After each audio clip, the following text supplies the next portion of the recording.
আমরা মুখার্জির পর্ব এরকম উস্কাইমূলক বার্তা শুনে পাই।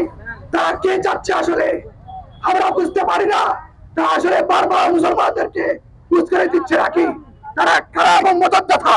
আমাদের পরিষ্কার তদন্ত চাই। সুপ্রিয় তাওহীদি জনতা, মুসলমান ইতিহাস, মুসলমানদের ইতিহাস বলে রাখা যায় না।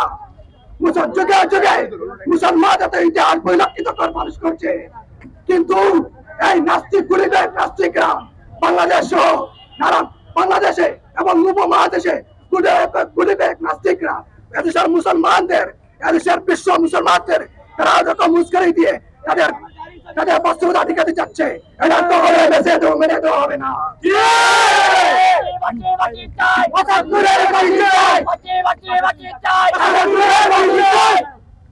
আসসালামু আলাইকুম ওয়া রাহমাতুল্লাহ।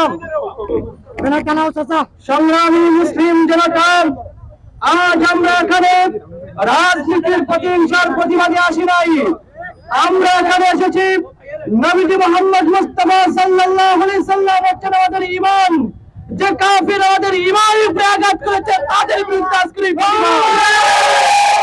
আমরা সুস্পষ্ট ভাষায় জানিয়ে দিতে চাই, এই দেশ কাল মার্চের দেশ নয়, এই দেশ মুদির দেশ নয়, এই দেশ শাহজালালের দেশ, এই দেশ 90% মুসলমানের দেশ। এদেশের 90% মুসলমান। এই সমস্ত নাস্তিক মুরতাদরা জানে না এদেশের মুসলমান যদি পেশাব করে দেয় তাদের মতো নাস্তিক মুরতাদরা বাঁচতে বাঁচতে বঙ্গোপসাগরে ডুবে মরবে। আমি সিলেটের মাটি থেকে মাননীয় প্রধানমন্ত্রীকে বলতে চাই, এই সমস্ত কুলাঙ্গারদেরকে ফাঁসি নিশ্চিত করেন, নতুবা এদেশের মুসলমানরা ঘরে বসে থাকতে পারে না। তাই বলে আমার সংক্ষিপ্ত বক্তব্য এখানে ইতি করছি। নাসরুম মিনাল্লাহ ওয়া ফাতহুন কারীম।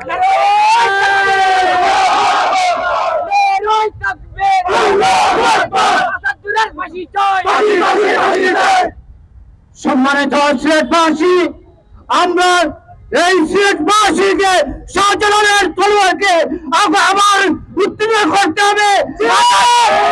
শাহজালাল তলোয়ারকে দীর্ঘদিন রক্ত দিয়ে আমরা শাহজালালকে উত্তীর্ণ করেছি।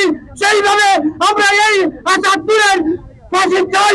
আমরা কোন রাজনৈতিক হিংসা নয়, আমরা ধর্মের জন্য আঘাত করেছে এই আসাদুরের ফাঁসির জন্য আমরা সিলেটবাসী একাত্মবাদ হয়ে আমরা এই ফাঁসি চাই। শেখ হাসিনাকে আমরা বলবো, এই আসাদুর যেই করে তাকে না করো, আমরা মহানবীর অপমান আমরা সইতে পারবো না।